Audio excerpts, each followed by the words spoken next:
Shalom, salam damai sejahtera Bapak Ibu, Saudara dan Saudariku seiman. Semoga saya menjumpai Anda semuanya dalam keadaan yang sehat walafiat, tetap semangat, tetap tersenyum, dan tetap berpengharapan. Dalam nama Tuhan kita Yesus Kristus, Dia yang kita imani, Dia yang kita mencoba untuk memahami secara lebih tentang atau lewat sabdanya.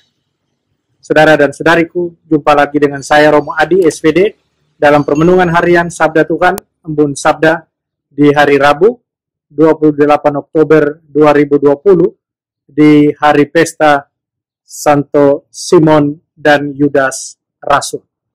Saudara dan saudariku seiman, hari ini saya ajak kita untuk merenungkan soal panggilan kita sebagai utusan, sebagai rasul, di mana Tuhan sendiri yang memanggil dan Dia sendiri yang memilih kita untuk meneruskan karya pewartaannya, meneruskan pewartaan tentang kerajaan Allah. Saudara dan saudariku seiman, dalam Injil hari ini kita akan mendengar, kita akan membaca Yesus yang memilih ke-12 rasulnya. Ada beberapa poin penting dalam perikop Injil hari ini. Poin yang pertama, sebelum Yesus memilih para rasulnya, Dia melewatkan semalam-malaman berdoa kepada Bapanya. Kita bisa melihat di sini bagaimana relasi antara Bapa dengan Yesus. Sebelum membuat satu keputusan, Yesus berkomunikasi dengan Bapanya. Betapa luar biasanya. Dia berelasi dengan Bapanya, berkomunikasi, menimba kekuatan, menimba pikiran, agar dia membuat keputusan yang tepat. Berkomunikasi dengan Tuhan, saudara dan saudariku, menjadi hal yang sangat penting buat semua yang mengikuti Yesus. Itu yang pertama, poin pertama.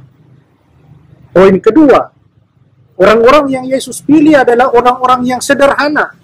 Mereka yang tidak pintar. Mereka yang hanyalah nelayan. Mereka yang berdosa pemungut cukai.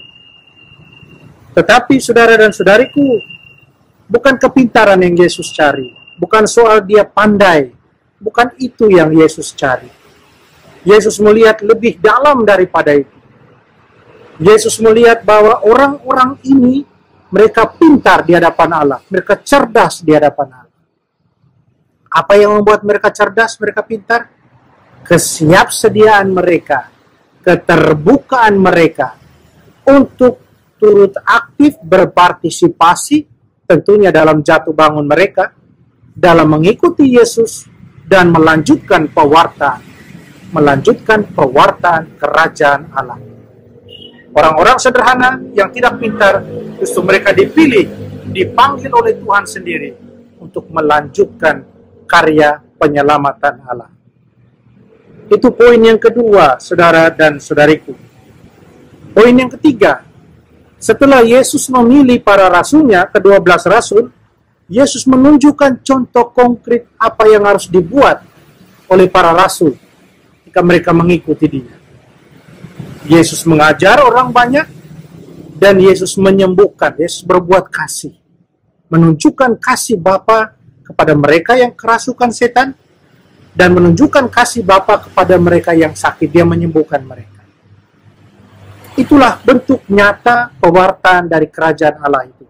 Itulah apa yang harus dibuat oleh para rasul ketika mereka mewartakan tentang kerajaan Allah. Konkretnya demikian. Saudara dan saudariku seiman, karena itu kita yang dipilih oleh Tuhan sendiri, kita yang dipanggil oleh Tuhan sendiri, kita pun diminta untuk berbuat 3 hal. Yang pertama, berdoa. Doa adalah hal yang sangat penting bagi kita, karena dengan berdoa kita mau menyatakan secara jelas bahwa kita ini berpartisipasi dalam misinya Tuhan, bukan misi kita. Kita adalah orang-orang terpanggil yang turut berpartisipasi aktif. Kita selalu berkomunikasi dengan Tuhan. Itulah kekuatan kita sebagai rasul Tuhan. Berdoa menjadi hal yang sangat penting buat kita sebagai utusan Tuhan, sebagai rasul Tuhan sendiri. Yang kedua, kita yang dipilih Tuhan, kita semua sama di hadapannya. Karena itu, yang paling penting adalah kesiapsediaan kita, keterbukaan kita. Kita adalah orang-orang yang tidak berarti sebenarnya di hadapan Tuhan. Tapi Tuhan pilih kita karena kita terbuka dan siap sedia sekali lagi untuk terlibat aktif dalam karya penyelamatan Allah, dalam karya misi Allah sendiri. Dan yang ketiga, Yesus Sang Guru harus terus menjadi teladan buat kita. Kita berbuat apa yang Dia buat dahulu. Kita mengajarkan kebenaran, kita berbuat kasih, berbagi kasih kepada orang lain di sekitar kita, pada mereka yang membutuhkan. Agar apa? Agar sukacita yang dialami dahulu karena Kristus, sukacita itu juga harus hadir saat ini. Kerajaan Allah nampak jelas hadir ketika kita sungguh melaksanakan tugas kerasulan kita, tugas kemuridan kita.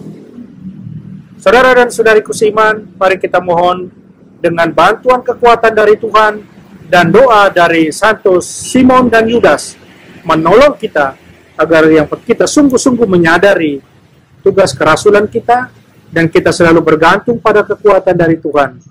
Dengan komunikasi tiada hentinya dengan Tuhan, dengan doa kita kepada Tuhan agar sungguh sekali lagi kita menjadi rasul yang setia, murid-murid Tuhan yang setia. Mari kita berdoa, mohon kekuatan dari Tuhan. Allah Bapa dalam surga, terima kasih karena Engkau telah memilih kami, memanggil kami menjadi utusan-utusan-Mu. Bantulah kami untuk terus setia, bantulah kami Tuhan Allah kami, agar kami sungguh menjadikan diri kami sebagai channel-Mu, sebagai alat-Mu, untuk mewartakan Engkau sendiri dan bukan mewartakan kami. Mewartakan Engkau sendiri hingga kemuliaan hanyalah untuk-Mu semata. Tuhan, terima kasih, bantulah kami.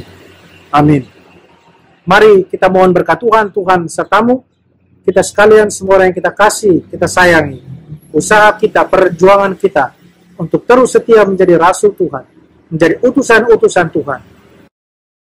Dan diberkati Allah yang Maha Kuasa, Bapa dan Putra dan Roh Kudus. Amin.